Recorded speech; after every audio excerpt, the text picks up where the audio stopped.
है नमन उनको कि जो अमरत्व देकर इस जगत में शौर्य को जीवित कहानी हो गए। है नमन उनको कि जिनके सामने बौना हिमालय जो धरा पर गिर पड़े आसमानी हो गए। भारत चीन सीमा विवाद पर शहीद हमारे जवानों को शत शत नमन। नमस्कार, मैं रोहन भेंडे। इस हफ्ते में ब्रेकिंग खबरों की कोई कमी नहीं रही, लेकिन जैसे कि हमारे सूरमा राष्ट्रवादी सो कॉल्ड पत्रकारों के लिए मानो किसी भी खबर का मूल्य सिर्फ और सिर्फ टीआरपी बटोरने तक ही सीमित हुआ है।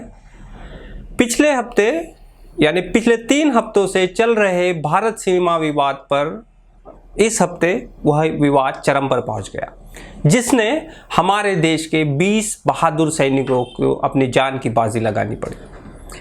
डरपोक चीनी सेना के जवानों ने दोनों देशों के बीच हुए करारों की शर्तों को तोड़ हमारे निहत्थे जवानों पर पत्थर और कील वाले लोहे के रॉड से हमला किया। 0 से कम तापमान में सैनिक एक्सपोज होने की वजह से शहीद हो गए। 10 सैनिक जो चीन की गिरफ्त में थे उनको बाद में छुड़ा लिया गया।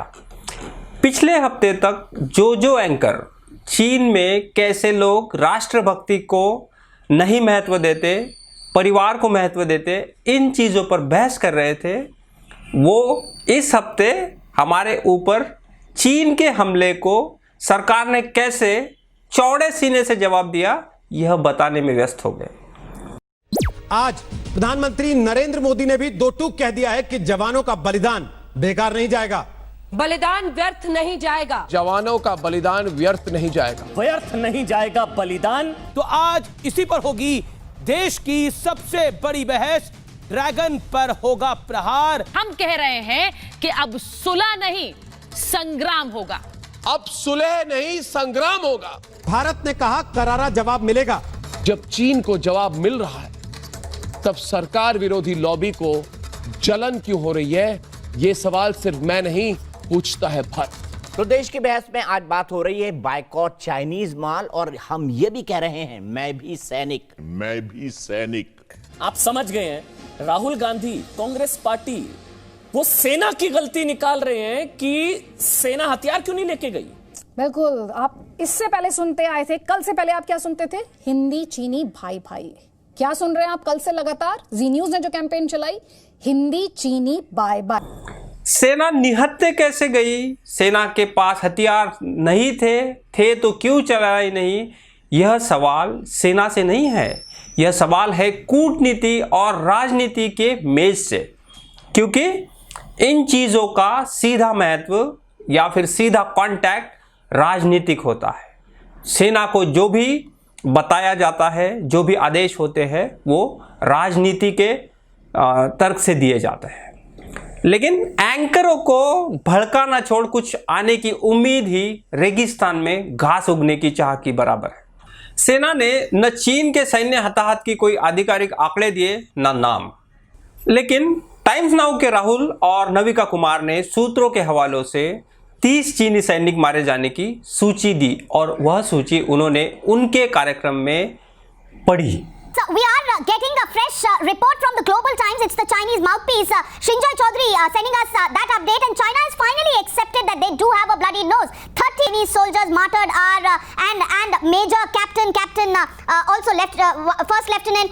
The names are given here in this list. Sensational, Navika. We are just awaiting word from Shinjoy Chaudhary. But basically, the Chinese confirming the news that we broke last night at 10 o'clock, saying very clearly that there were massive casualties on the Chinese side. 30 These are of them being confirmed right away, right on top. We were given to understand. A major, 2 captains, a sergeant major. So the Indian side really gave it back to these cowards, Neanderthalic cowards that ran around with clubs. हाँ, यह बात अलग है कि बाद में alt news ने यह एक्सपोज किया कि कैसे नविका ने व्हाट्सएप में घूम रही एक लिस्ट को हूबहू पढ़ा। यानी हमारे जो नेशनल टेलीविज़न के एंकर है वो एक्चुअल में व्हाट्सएप फॉरवर्ड पढ़ रहे थे। आज तक के श्वेता सिंह ने तो सीधा सेना पर ही जिम्मेदारी को धकेल 56 इंच प्रधानमंत्री कैसे महान हैं इसका राग अलाप दिया। सारी राजनीतिक पार्टियों को ये समझना होगा कि ये कोई ऐसी घटना नहीं है जो होकर खत्म हो गई है और उसके बाद आप सवाल जवाब कर रहे हैं। 2-3 चीजें इसमें हैं कि सबसे पहले अगर आप पहले दिन से उन सवालों को हम उसका विश्लेषण करें रोहित, तो उसमें ये सवाल उठाना कि चीनी सेना हमारे जमीन पर आ गई और हम सोते रहे, ये सरकार पर सवाल नहीं होता है, ये सेना पर ही सवाल होता है, क्योंकि पेट्रोलिंग की ड्यूटी सरकार की नहीं होती है, सेना की होती है। और हमारे देश में सेना की कोई इतनी आजादी है, हमारे अर्धसैनिक बलों को भी आजादी है कि वो जो पेट्रोलिंग ड्यूटी कर रहे हैं उसके लिए किसी पॉलिटिकल मास्टर से अपने कमांड नहीं लेते हैं। चीन विवाद के साथ एक और बुरी खबर फिल्म जगत से आई। चकाचौंध वाली फिल्म जगत में उभरते सितारे सुशांत राजपूत ने आत्महत्या कर ली। बेशर्म एंकरों ने सारी हदें पार कर रिपोर्टिंग के गिरते स्तर का और एक घटिया लेवल का नमूना पेश कर दिया। किसी ने पूछा पटना का सुशांत मुंबई में फेल क्यों, तो दूसरे ने पूछा फिल्म का धोनी रियल लाइफ में आउट क्यों। सुशांत की बहन हाथ जोड़ती रही, लेकिन रिपोर्टर निर्लज्जता के साथ रिपोर्टिंग करते रह गए। किस तरीके से जो तमाम लोग हैं वो इस वक्त हम लोग इस वक्त मौजूद हैं सुशांत सिंह के घर में, और जो पूरा परिवार है वो कैसे इस वक्त परेशान है उसकी तस्वीर आपको हम दिखा रहे हैं। देखिए घर में बिल्कुल कोहराम मचा हुआ है, घर पे जो लोग हैं वो यहाँ पर हैं तमाम। बिल्कुल तो सदमा सबको है कि अचानक सुशांत सिंह राजपूत ने ऐसा कदम क्यों उठाया। इतना अच्छा अभिनेता और सबका प्यारा दुलारा, केवल इस मोहल्ले का ही नहीं पूरे पटना के लोग, पूरे बिहार के लोग यूँ कहें तो काफ़ी शोक संपन्न हैं। कि श्रीदेवी के मौत के समय के शो और ग्राफिक्स आपको याद है? एक रिपोर्टर बाथटब में सो गया था तो दूसरी मोहतरमा बाथरूम में खड़ी रिपोर्टिंग कर रही थी। किसी मशहूर व्यक्ति की आत्महत्या की या फिर उनके मौत की रिपोर्टिंग कैसे करें, इसकी बाकायदा गाइडलाइन सरकार ने जारी कर रखी है, क्योंकि इसका समाज पे प्रभाव होता है। लेकिन टीआरपी के होड़ में अंधे टेलीविजन इसको धता बताते हुए वही करते हैं जिसे उनको टीआरपी मिले। इसी शोरगुल में फिल्मी दुनिया के पीछे की जो सच्चाई है वो एक बार समाज के सामने और एक बार उजागर हुई। स्टार कलाकार कंगना रनौत ने पत्रकारों को सुशांत की मौत का जिम्मेदार ठहराया। हाँ, पत्रकारों को। कंगना ने छपी खबरों की हेडलाइंस पढ़कर बताया कि कैसे अखबार उसे टारगेट कर रहे थे।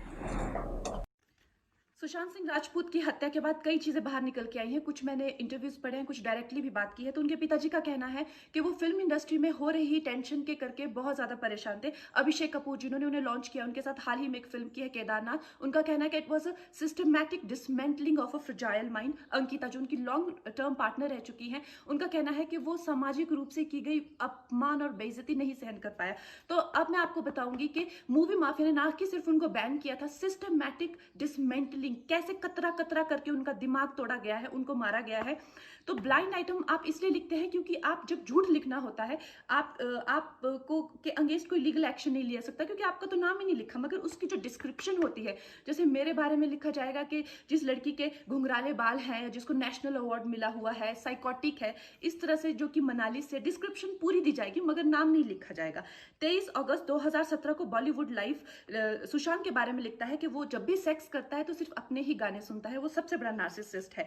16 दिसंबर 2016 में मुंबई मिरर लिखता है कि सुशांत एक ट्रक ड्राइवर की तरह लगता है। 22 फरवरी 2019 को मुंबई मिरर लिखता है कि पार्टी में तमाशा करने के बाद सुशांत ने कांच की बोतल एक डायरेक्टर के सर पे दे मारी। 18 अक्टूबर 2018 को डीएनए लिखता है कि सुशांत ने अपनी को एक्टर का रेप किया और वो मीटू के चलते अब जेल जा सकता है। और ऐसी न जाने कितने अनगिनत झूठ।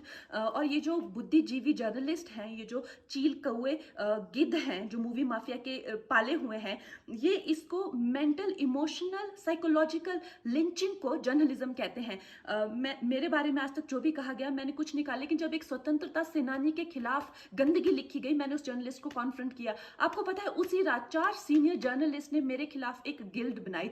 ऐलान किया गया कि इसकी फिल्म को बैन किया जाए, फ्लॉप किया जाए।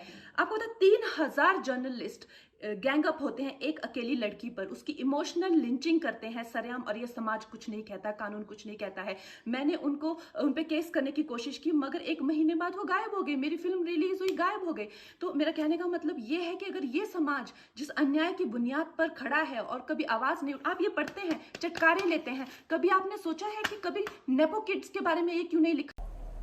ये मोहतरमा शायद भूल गई कि इन्हीं टेलीविजन चैनल ने ऋतिक रोशन को इन्हीं मोहतरमा कंगना रनौत के कारण कैसे बुली किया था। सुशांत के मौत के साथ ही तमाम टेलीविजन चैनल मानसिक बीमारी पर बहस करने का ढोंग रचाते दिखे। हाँ, यह ढोंग ही था, क्योंकि क्या समझा जा सकता है कि आखिरकार ऐसी कैसी नाउमीदी जिसमें घिरा हुआ था ये प्रतिभाशाली एक्टर, चेहरे पर हमेशा एक सौम्य सी मुस्कुराहट रहती थी, टैलेंट से भरपूर, जिंदगी से भरपूर, फिर इतनी निराशा, इतनी नाउमीदी क्यों सर?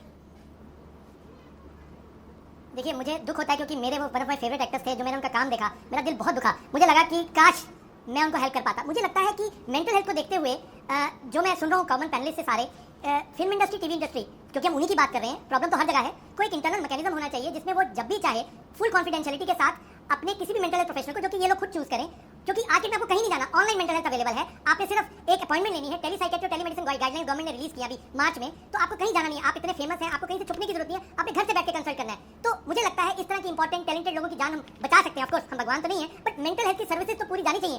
जब हमारे पास वर्ल्ड क्लास ट्रीटमेंट अवेलेबल है, जब हमारे पास बेस्ट पॉसिबल रिजल्ट्स अवेलेबल है, तो क्यों नहीं हम हेल्प कर पाते इतने अच्छे अचीवर्स की या अदरवाइज कॉमन मैन की? असल में इन चीजों पर बहस करना चाहता तो शायद यह विषय 365 दिन उनके टेबल पर रहता, क्योंकि मानसिक बीमारी बहुत हद तक भारतीय समाज के बड़े वर्ग में पाई जाती है। अवसाद पर कभी भी बात की जा सकती है, बल्कि हमेशा ही की जानी चाहिए। फर्क सिर्फ इतना है कि क्या मीडिया को, हमें, आपको या समाज को पता है कि किस तरह से बात की जानी चाहिए, कब और किस से बात की जानी चाहिए। अगर आप इंतजार कर रहे हैं कि अवसाद या आत्महत्या का नाम लेते ही मेरे शब्दों के साथ साथ फिल्म अभिनेता की पुरानी फिल्मों के वीडियो और गाने चलने लगेंगे, तो आपको निराशा हाथ लगेगी। ये कार्यक्रम अवसाद और आत्महत्या के विषय को मनोरंजन में बदलने के लिए नहीं है। ये गंभीर मुद्दे हैं। बगैर इस तरह के आकर्षित करने वाले म्यूजिक या वीडियो के ही देखने की आदत डालें आप भी, और हमें भी आदत डालनी चाहिए। माटी कहे कुम्हार से तू क्या रोंदे मोहे, एक दिन ऐसा आएगा मैं रोंदूंगी तो है। कबीर के यह वचन मानो हमारे टेलीविजन एंकरों को याद रखने की ज़रूरत है।